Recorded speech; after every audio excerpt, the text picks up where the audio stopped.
Hi YouTube.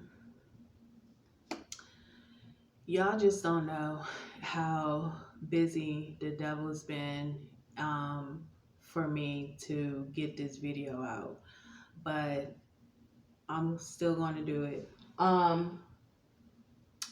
As you know, this video is about abuse and sex trafficking.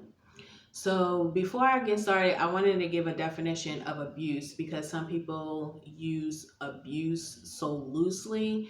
Um, and sometimes people would make up things just to say someone is abusing and and that's not the case. Um, Abuse can be physical, sexual, neglect, emotional, use something to bad effect, or for a bad purpose, misuse. Treat person or animal with cruelty or violence, especially regular or repeatedly. Speak in an assaulting and offensive way to or about someone.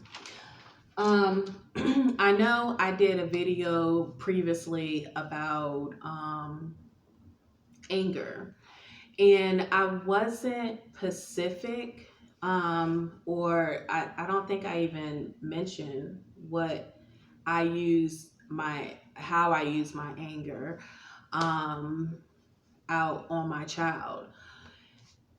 How I use my anger, how I used my anger out on my child, it was by yelling and screaming. I think that's just as worse as hitting or beating your child. I think that's just as worse. Um no one wants anyone yelling and screaming at them. But I wasn't specific in what I did. All I talked about was how you shouldn't use your anger and hit on your children because it can cause bodily harm. And it's a lot of stories and reports out there um, where children end up dead because they're getting beat. Um, so I wanted to say too, if you hear them in the background, it's because they're playing a game. Um, I wanted to say too that when it's not good to yell and scream at your children. Is the best way to communicate with them is by a gentle approach, um, because yelling and screaming at someone, um, like especially in the morning time when somebody's just getting up and stuff, that's considered a curse. So it is good to have a gentle approach when you're approaching your children and not yelling and screaming. And that's what I was saying, that I received help from that. Um, because I was doing that out of my anger.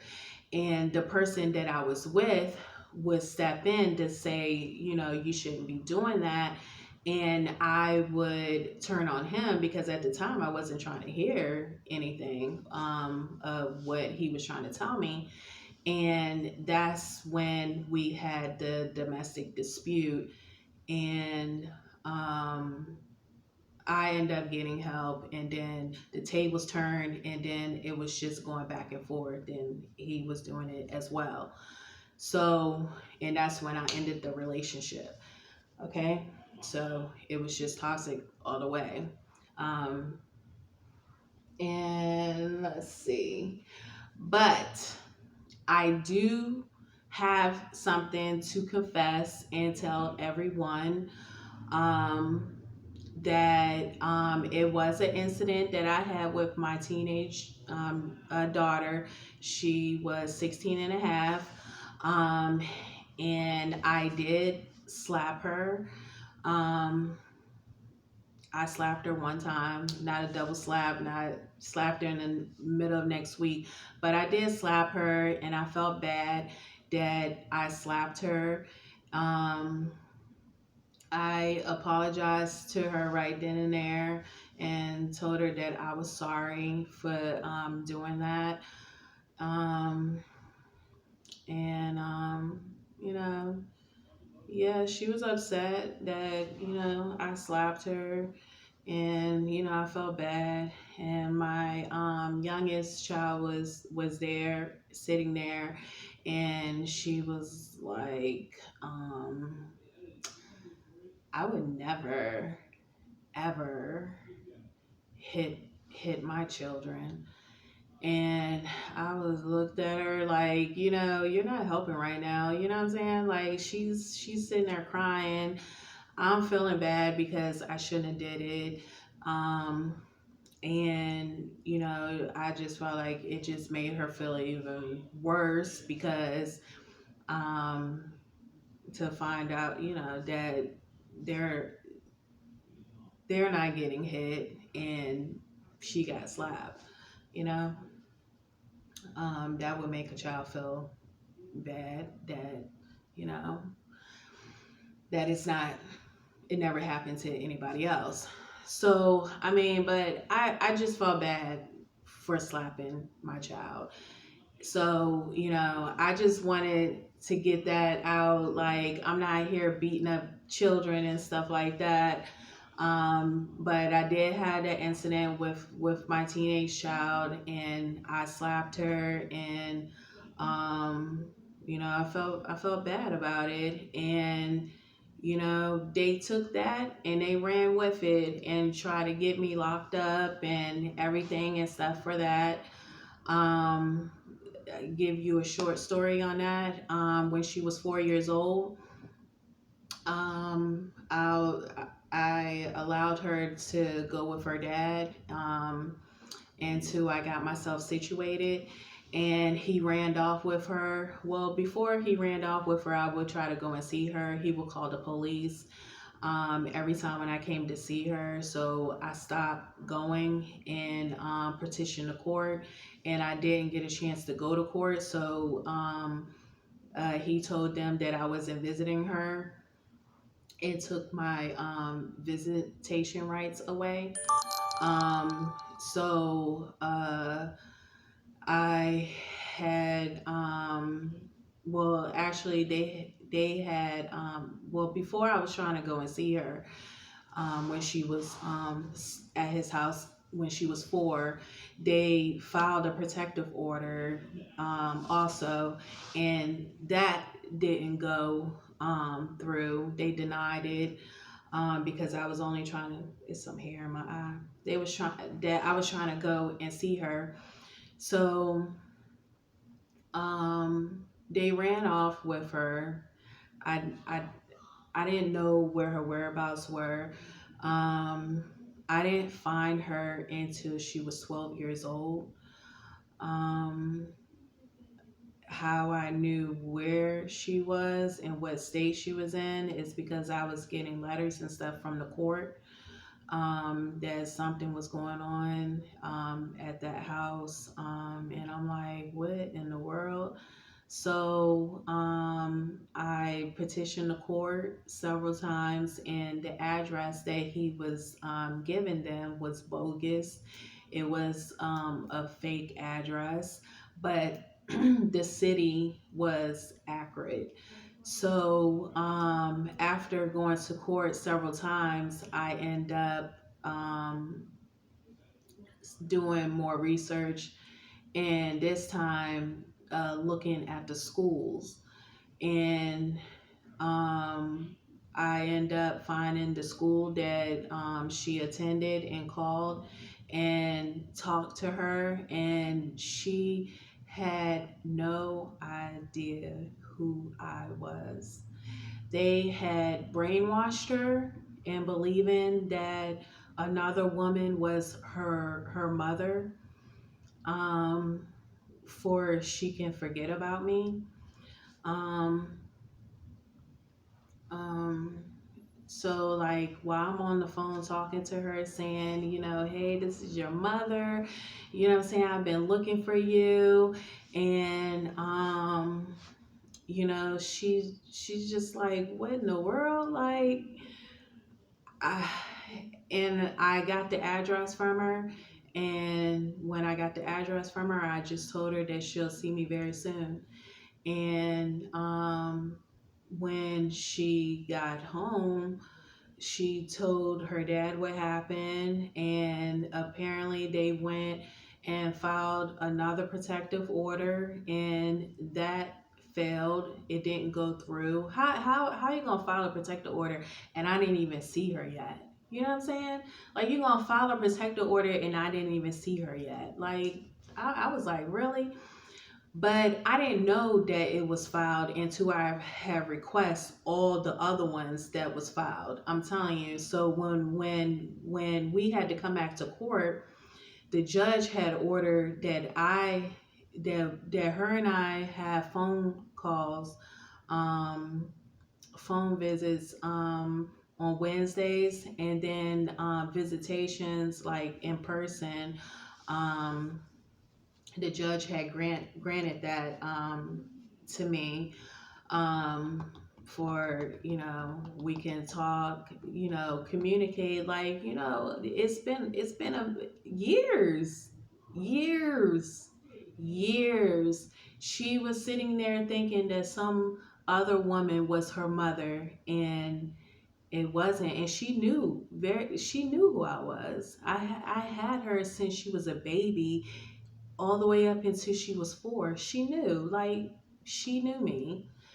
Um, and so after that, the judge had granted me visitations and phone calls, and the phone calls that we would have was really intense.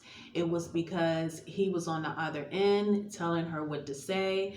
I knew that he was on the other end telling her what to say because she would say something, then pause, and then she would say something, and then he would pop his head up. He would just pop up from nowhere, or maybe grab the phone and stuff and want to say something else or whatever. But all she kept saying was, "Are you married? Um, you um ran off with a guy and had other children," um, which wasn't true.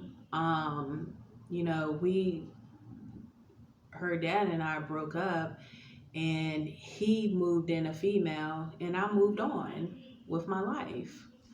Um, but she's not understanding that. So, because she's been fed with so many lies and stuff, she still believe his lies and not the truth. Like, whatever I say is falling on deaf ears. She's not even listening to anything that I said, and she keeps bringing up the past, a mother that she didn't know nothing about, a mother that she didn't know nothing about, that I carried for 9 months. But okay, and oh, actually, and had a C-section, a cut. So okay, so along with the visits and everything going on, and the phone calls and what was being said, I was like, I feel like counseling is needed, that she needed counseling because of the things that was being said, but they didn't want to agree with to do the counseling. They were saying that nobody needs counseling. We just want to have fun, adventures, and stuff like that. And I was like, okay. And I put the counseling thing to the side, even though at the beginning I knew that counseling was needed. So So after that, we've been having visits and everything and stuff. They end up having some, and I was sending money, and I was sending money every month. And so after um, that, I don't know what happened with them, with her and her dad, but something had happened between them, and she ended up calling me, and I went to pick her up, and she came to live with me, and everything was going fine and everything. I mean, my peoples was like, I don't know if that's a good idea, because you don't know what she's been taught, because it's been so many years, and she's not the little girl that still thinking, because that's the last time I seen her, was she was 4 years old. So I'm like, my little girl and stuff, and of course your children gonna always be your babies, you know what I'm saying, regardless. Um, and but their concern was of what she has been taught. Um, there, but I was like, I really didn't care, because I wasn't really looking at that. I was looking at that that's my child, and I'm her mother, and I'm responsible for her, and I want to be there for her. When we went in front of the judge, they had ordered a guardian ad litem. The guardian ad litem did background checks for both of us, his report, background checks, and home visits. And the guardian ad litem determined that the best placement for her was with me, or they was going to send her to a foster home. And I was like, no, like, you know what I'm saying? No, don't send my child to a foster home. She could just come with me. And you know what I'm saying? Like, and when she came, she was 15 years old. So I'm like, you know, that's a good age. Like, you know what I'm saying? It's a teenager. You should already know the basics and stuff like that. Um, so, I that's all I was just looking at, that, it's been a while, it's been a long time, and I want to take, this opportunity to reconcile, and build our relationship again. Um, so I mean, the judge was like, I don't know, because like, I already have children, have children with me, taken care of, and he didn't want to put more on me. But I was like, I can handle it. I can handle it. So I mean, he granted me um, sole custody. He granted me sole custody, because the guardian ad litem said that her dad wasn't fit to, for her to live with. And because he got charged with something to a child. Um, so, um, okay, so when she came to stay with me and stuff, the incident happened probably like in 2016. And I had allowed her to go with her dad to visit with him. Um, because she really, pressed me to do so, and I really didn't want to take her fully from them, because she grew up with them. um and when I did, they tried to keep her there. And they waited until the next year over in 2017 to go try to file another protective order. The protective orders was like this, y'all, like an encyclopedia. That's how many protective orders that I had to deal with. All of them was denied except for one. One went through of no contact between him and I.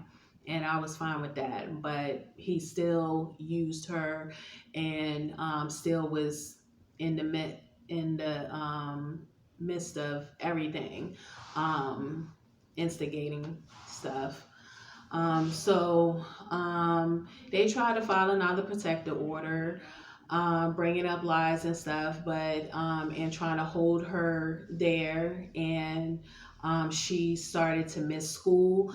And then, so when they were saying that she wasn't coming back, I had to file a petition the court to let them know what was going on. The judge issued out a kidnapping and a show cause, a warrant for his arrest. So I already knew that they was already coming for him, while he was trying to build something against me. There, they was already planning to take him in custody as soon as I got there. So at the court, as soon as it was over. So when I got to the court and stuff for the protective order, it was just laughing and giggling and stuff, like, you know what I'm saying? Because their plan was, the plot was to try to take me down. When somebody don't want you, let them go.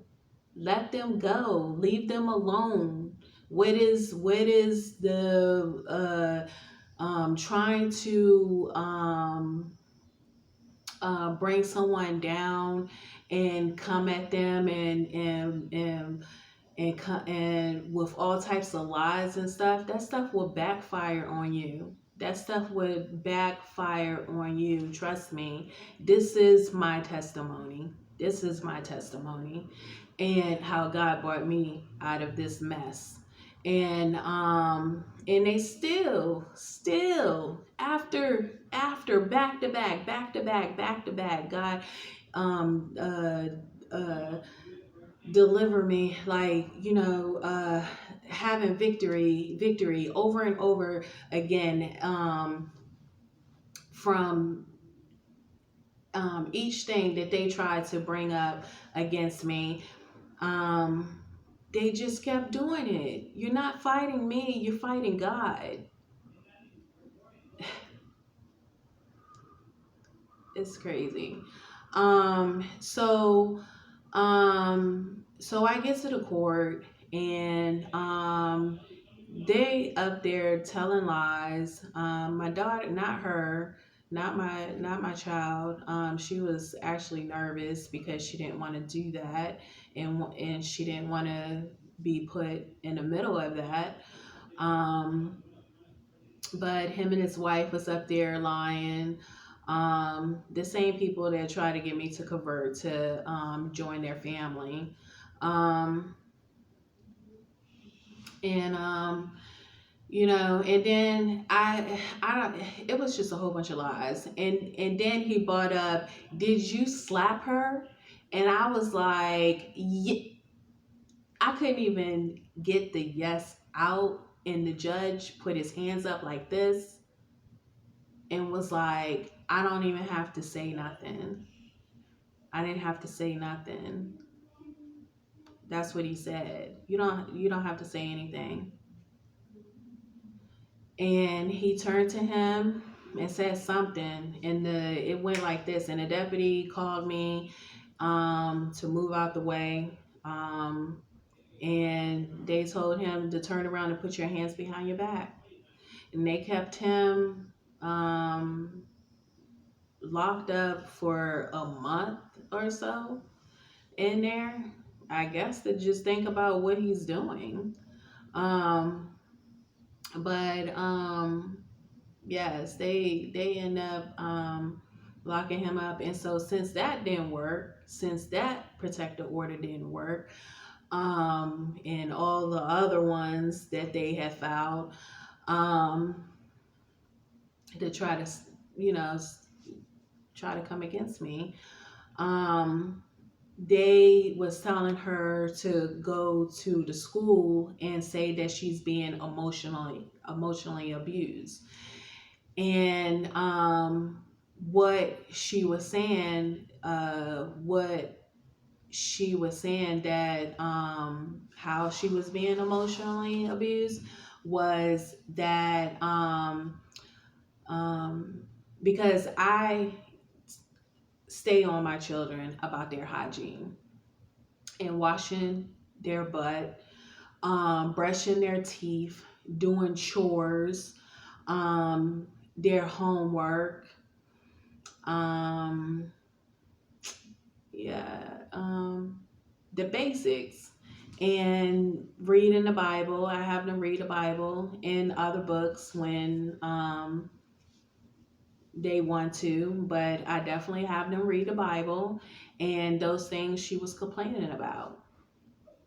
She was complaining about it because the household that she came out of was they wasn't doing chores. The house was a mess. Um, they didn't have to keep up with their hygiene um, because the mother wasn't, and they could have boyfriends at whatever age, and being sexually active with whenever age, um, and sleeping with grown men and having babies by them, and waiting until they turn 18 and to get married, but they still allowed it as parents for their teenagers to sleep with grown men. And you talking about sex trafficking, we have to question sometimes if the parents have something to do with that. Um, and so, and partying, drinking, and everything and stuff, just no rules, no discipline. Um, and, that's what she was accustomed to. That's what she liked being around. And when she came in my world, in my environment, it was mostly a peace of mind. It wasn't no drama. It wasn't, any chaos, confusion, or anything. It was just order. Like, things that, and I would stay on them as a parent, and she said all up in the business. Yep, I be all up in the business, definitely, and still handle mine. Um, so, I was dealing with that. So, um, and so like the emotional thing, yeah, and the child protective service people came, of course, because if you keep going to the school telling them stuff, they have to check on it, of course. And so when they came and stuff, we had a conversation. I told her everything, even regarding the slap. Um, and she felt like from her information that she gathered that it was no need for an investigation.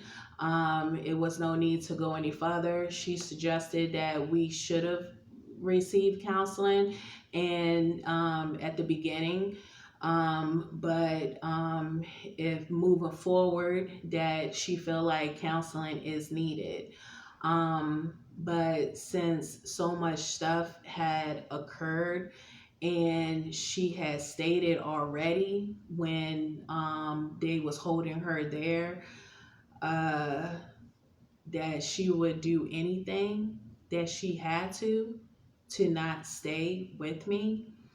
Um, but was one thing that I know, like when that slap incident happened, that it did let me know what was in her heart,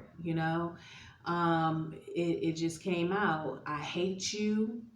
I hate I she hate her other siblings, my other children, um, and you know, and she was saying I didn't care about her because I had other children. If I was thinking about her and worrying about her, I wouldn't had other children. I wouldn't have a life or moved on and stuff. I mean, I you know before, at the beginning of all this, when it was said to me, I felt bad. I felt real bad, y'all. I really did, because of the fact is, I was like, what did she grow up in? Like, what type of environment was she in? Like, I didn't even know that that all those things would occur, like that she would be in an environment that she was in. I didn't even know that. I thought they were stable. um and but y'all should know, like, if you know anything about a narcissist, that's what I had to deal with a narcissist. um and this person raised our daughter from the age of 4, and um, it was sad to me. It was really sad to me, but I can only take responsibility for myself and what part I played in it. um, and what I would take responsibility for is the slap, because I felt like I could have handled the situation better than what I did, and that's what I would take responsibility for. And all the other stuff, like,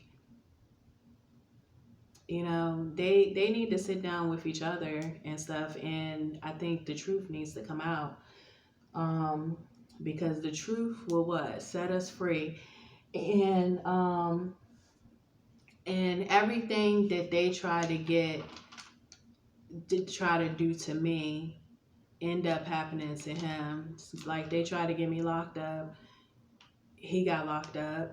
They was going around spreading around rumors and everything, trying to say I was abusing her, and he got charged with something.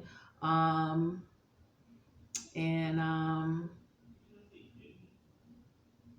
it was just a mess. That's why you shouldn't tell lies and stuff on people, because it's not good. It's no good in that at all. It's better to tell the truth. And I know that we all learn and read in the Bible and stuff that all men are liars, and but God wasn't the one who said all men are liars. And I did research on that. Um, and all men are liars. It is Psalms 116, 10 through 11. Who said all men are liars was the psalmist. Psalmist said that all men are liars, and I'm gonna read why he said that. He said, I believe, therefore I have spoken. I was greatly afflicted. I said in my haste, all men are liars. So he said that in his haste. He said it, not God. And this coming from the King James Version. And this is just what I got out of it. The psalmist he was expressing his emotions while undergoing great stress. He ends the psalm by rejoicing that God never left him, even though it seemed everyone else had. So basically, the people that he was, I guess, counting on or was around him, let him down, and they didn't stick to their word of what they said that they was going to do. So he said that in his time of stress, he said that all men are liars. So it doesn't mean that people can just go around lying and stuff. Thank God. Oh my God. Thank God that God does not condone that, because the devil is the father of lies. Okay. Um, and but I did look up some scriptures. I'll give you two because it is a lot. What's my time? Dang, this is a long video. Um, I have two scriptures that it's a lot on liars. But I'm just going to read you two, and it's coming from Proverbs 21, and it's 6 and 8. And it's a lot on liars, but I'm just going to read you the two that immediately popped up. A fortune made by a lying tongue is a fleeting viper in a deadly snare. The way of the guilty is devious, but the conduct of the innocent is upright. Okay? So, God does not approve of lying. Okay? The truth will set us free. And we know that the truth will set us free. And I wanted to give some input and stuff on like some things that you can do to cope with stress, or take stress away or handle stress more better. That I do mostly all of these really. Exercise, relax, like get a massage, deep breathing, eat well, slow down, like don't be so like, just all over the place. Just slow down and take your time with some stuff. Take a break, like I was saying, make time for yourself. Don't be so hard on yourself. Acknowledge what makes you mad. What if it's something in your life or something that you're doing that's making you mad, then you need to leave it alone and take it away. Um, and about the sex trafficking, um, I would say on that, and this is just my opinion, I think that people need to stop promoting sex. I don't know about y'all, but like, they used to sell like shorts. The shorts used to come like just above the knee. Now they're like all the way up in people's cracks. Um, that causes yeast infections. So we need to talk about health awareness. Um, um, yeah, I just think that if we're gonna stand for something, save the children, stop sex trafficking, we need to stop promoting sex, breasts hanging out, just we need to be that role model that we're trying to put out there, because I wouldn't allow my daughter to be walking around with some Daisy Dukes on and her breasts hanging out. And if they get older and you see them out here on these streets like that, just know, and I'm putting it out there in the atmosphere, in the public's eye, that I didn't teach them that, okay? Um, you know, they not gonna be like, yeah, I seen men running in and out of mommy's house and stuff, and her bed and everything and stuff. Nope, nope, nope, nope, nope. The first thing children do and stuff is tell what you do. So let's just be mindful of that. And it's not that they trying to you know what I'm saying, get you in trouble and stuff. It's just, that's what they do. So I'm just going, that's it for that. And I'm glad that it went through, because it's been a struggle. It was like this is my 5th video, but I said I'm still going to do it because I told you I was going to put a video out this week. And I just had to get it out there. So, all right, catch you on the next video.